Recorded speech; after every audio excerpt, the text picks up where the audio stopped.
Gudoomiyaha maamulka gobolka Hiiraan Cali Jeyte Cismaan ayaa sheegay in maalin walba uu arko boqolaal qoysas oo ka barakacaya gudaha magaalada Beledweyne ee xarunta gobolka Hiiraan iyagoo uu sheegay in wax fatahaad aysan jirin.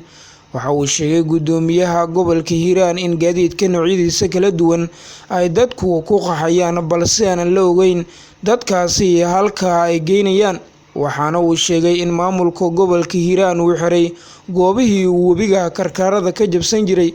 Waxa uu hadalkiisa intaa ku daray in dad dana gaar ah leh oo aan shacabka ka naxayn ay barakicinayaan shacabku. Waxa uuna shacabka ku nool magaalada Beledweyne ugu baaqay in ay qaxa joojiyaan oo aysan dhibaatoon maadaama uu maamulka gobolka Hiiraan uu wado qorshe looga baaqsanayo inuu fatahaad sameeyo webiga Shabeelle. Gudoomiyaha gobolka Hiiraan Cali Jeyte Cismaan oo warfidyeennada kula hadlay gudaha magaalada Beledweyne ayaa waxaa hadaladiisa ka mid ahaa: ganacsatada reer Hiiraan waa u mahadcelinaynaa iyo cid kasta oo ka qayb qaadatay biyo xireenka iyo dadka reer Hiiraan ama Beledweyne inaysan maanta biyo ka qaxin.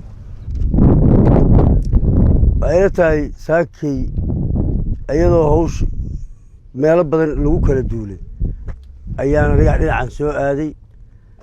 duhurna waxaa naga daba yimid nimankan ganacsatada.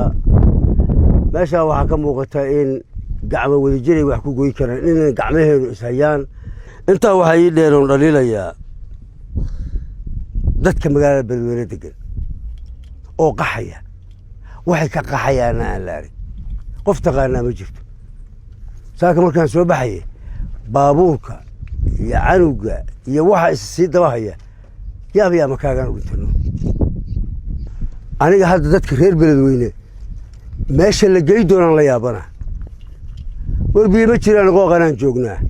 waa kan waddadii qooqana jaaygahayd waa tanaa.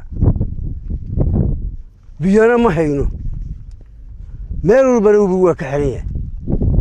haddaan inta ka caburinana waxaan ka sii daynay meesha la yidhaahdo Waraaboole. bal ninka ku tiimbaa magaalada biyo ugu horreey jirta, ku tiimbo xaafadda ku tiimbo biyana ma gelin. ilaahay baa ku dhaariyay ninka nool xawaad ka qaxaya ka warraba iyo meelo kale ka qaxay. maxay tahay arrintaasi maxay tahay? arrintaasi ma aha cabsi, arrintaasi ma aha garasho la'aan, arrintaasi waa marin habaabin. ummadda waa marin habaabin. qof kastaana wuxuu shaqaysto aakhiro iyo adduunyo helaya.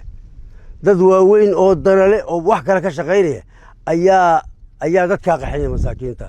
magaalada Beledweyne ee xarunta gobolka Hiiraan ayaa waxaa markasta ka dhaca fatahaad uu sameeyo webiga Shabeelle ee mara gobolkan, waxaana dadka ay u barakacayaan deegaanada duleedka ka ah magaalada Beledweyne.